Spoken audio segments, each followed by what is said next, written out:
Dalam membawakan materi bioavailabilitas dan bioekivalensi, terdapat 5 pembicara, yaitu Septian, Sarah, Tiara, Naomi, dan Aulia. Apa yang dimaksud dengan bioavailabilitas?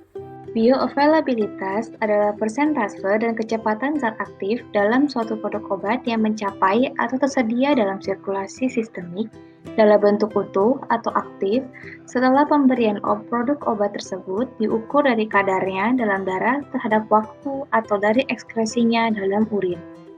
Bioavailabilitas terbagi menjadi dua, yaitu bioavailabilitas absolut dan bioavailabilitas relatif. Pada bioavailabilitas absolut, bioavailabilitas zat aktif yang mencapai sirkulasi sistemik dari suatu sediaan obat dibandingkan dengan bioavailabilitas zat aktif tersebut dengan pemberian intravena. Sedangkan bioavailabilitas relatif adalah bioavailabilitas zat aktif yang mencapai sirkulasi sistemik dari suatu sediaan obat dibandingkan dengan bentuk sediaan lain selain intravena, seperti oral. Pada uji bioavailabilitas, perbedaan apa yang harus diperhatikan dan mengapa bisa terjadi perbedaan tersebut? Perbedaan yang harus diperhatikan yaitu jumlah obat terabsorpsi, mula kerja obat, intensitas, dan lama kerja obat. Perbedaan tersebut disebabkan oleh perbedaan jumlah dan laju absorpsi dari seorang individu atau penderita, dari rute pemakaian, dari bentuk sediaan, dan dari formulasi atau metode pembuatan. Apa saja perbedaan dari bioavailabilitas dan bioekivalensi? Bioavailabilitas adalah jumlah relatif atau persentase dari obat yang masuk ke sirkulasi sistemik sesudah pemberian obat dalam sediaan tertentu, serta kecepatan peningkatan kadar obat dalam sirkulasi sistemik. Jumlah obat yang terabsorpsi dari bentuk sediaan farmasetiknya disebut sebagai bioavailabilitas produk tersebut. Penentuan bioavailabilitas suatu produk sangat penting untuk mengetahui jumlah serta kecepatan suatu obat diabsorpsi. Hal ini akan menggambarkan besarnya availabilitas sistemik dari suatu bentuk sediaan obat. Availabilitas sistemik suatu obat dicerminkan oleh luasnya area di bawah kurva kadar obat atau AUC, yang meliputi tetapan laju absorpsi, tetapan laju eliminasi, waktu paruh, volume distribusi, clearance, AUC, Tmax, Cmax, serta durasi kerja obat.